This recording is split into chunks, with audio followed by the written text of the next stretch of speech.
ডলের সাথে নতুনকে দেখে কান্নায় ভেঙে পড়ল কমলিনী। হ্যাঁ বন্ধুরা, এমনটাই দেখতে পারবে আজকের পর্বে। বিস্তারিত জানতে ভিডিওটিতে লাইক দিয়ে চ্যানেলটিকে সাবস্ক্রাইব করে পুরো ভিডিওটি তোমরা দেখতে থাকো। গল্পের শুরুতে আমরা দেখতে পারবো কমলিনী তার শাশুড়ি মাকে বলতে লাগলো, মা টাকাটা তাহলে নতুন ঠাকুরপোকে ফেরত দিয়ে দিলে ভালো হয় না? তখনই এই কথা শুনে বুবলাই বলতে লাগলো, না টাকাটা ফেরত দেওয়ার কোনো দরকার নেই, এমনিতে নতুন কাকারা একা একা থাকে, রান্নার কোনো লোক নেই, বরং তার থেকে আমাদের বাড়ি থেকে রান্না করে খাবারটা পাঠিয়ে দেবো, টাকাটা ফেরত দেওয়ার দরকার নেই। কমলিনী তখন বলতে লাগলো, ও মা বুবলাই তোর মুখে এমন কথা? তখন মিঠিও বলতে লাগলো, হ্যাঁ বদ্দা ভাই, তোর মুখে এমন কথা? নতুন কাকুর জন্য তুই এতটা চিন্তা করছিস কেন? ও টাকাটা কথা শুনে সেই জন্য চিন্তা করছিস? কমলিনী তখন বলতে লাগলো, যাই হয়ে যাক না কেন, আমি এই টাকাটা কিছুতে রাখতে পারবো না।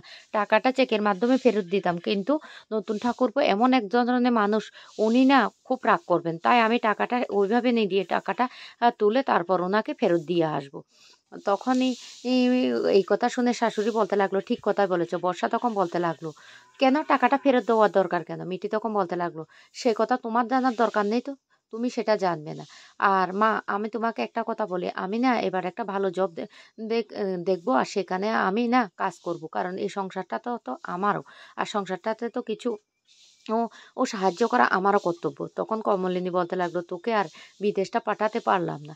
বাবিন তখন বলে উঠে, আমার কাছে তো টাকা নেই, না হলে আমি তোকে টাকাটা দিয়ে দিতাম। তখন বুবলাইও বলতে লাগলো, আমার কাছেও তো টাকা নেই, না হলে তো আমিও টাকাটা দিয়ে দিতাম। এই কথা শুনে তখন ঠাম্মি বলতে লাগলো, কেন রে বুবলাই, তোর যে জমানো টাকাগুলি সেগুলি কোথায়? সেগুলি?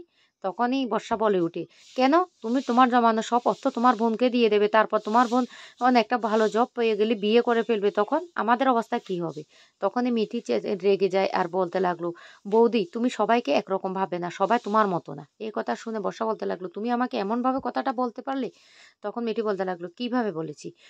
ঠিক কথাই তো বলেছি, তুমি সবাইকে তোমার মতো ভাবো, আমরা তেমন না। কমলিনী তখন বলতে লাগলো, ঠিক আছে, এসব কথা বাদ দাও, আমার মেয়ে এখন আর বিদেশ যাবে না, আমার মেয়েকে যখন আমার টাকা হবে তখনই পাঠাবো। যখন তোদের বাবা মারা গিয়েছিল তখন আমাদের সংসারের অবস্থাটা কেমন হয়েছিল, মায়ের পেনশনের একটা টাকাও রাখতে পারিনি, সব টাকা খরচ করে ফেলেছি। তখন আমি বলতে লাগলো, আরে আমার পেনশনের টাকা জমিয়ে আমি কি করব, সব তো তোদের জন্য, আমার ছেলেটা নেই, তোদের এমনিতে বৌমা অনেক কষ্ট করছে, তবে আমাদের সংসারে খুব শান্তি ছিল, কারণ আমরা শাশুড়ি বৌমা এক কথা ছিলাম, দুজনের মত একরকম ছিল। এখনো আমাদের সংসারটাকে সুখে রাখতে পারে যদি বর্ষা তার শাশুড়ির মতো হয়ে থাকে। শাশুড়ি বৌমা যখন একমত হয় না, সংসারটা তখনই সুখের হয়। এই কথা শোনার সাথে সাথে বর্ষা তখন বলতে লাগলো, আমি আমি আবার কি করলাম? আমি কখন সংসারে অশান্তি করলাম? তখনই এই কথা শুনে ঠাম্মি বলতে লাগলো, তুমিই তো সবকিছু করছো, তুমি যদি তোমার শাশুড়ির সাথে একমত হতে তাহলে তাহলে সবকিছু হতো।